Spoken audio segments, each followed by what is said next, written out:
Авторы Мұхтар Шаханов. Оқыған Әсия Майдосқызы.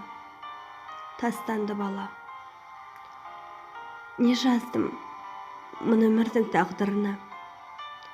Қандай кінәм бар еді ана менің? Қарай сенің жолдарыңа. Келер деп үмітімді үзбеудемін, сағынумен жан анам күтудемін. Мұны өмірде қиындығым, жетімдігім көзімнен жастамады әр күн менің. Жаныма батады ана жетімдігім. Сағындым ғой бір өзіңді анам менің. Анам менің, сағындым бір өзіңді. Естігім келеді жылы сөздеріңді.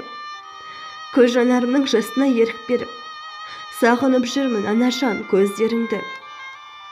Бір сен деп ана өтер едім өмірден. Жетімдігім кетпейді ғой көкейден. Жалғыздықтан жаным ана жабығып, жастамады жанарымнан еріксізден. Неге келдің мына жалған фанеге?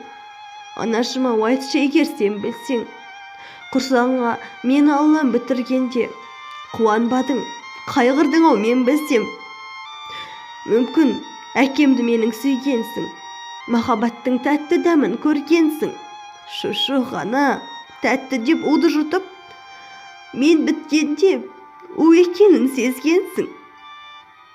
Аман болшы, сау жүргейсің жананам, тіктеп бойды өсіремін мен даман.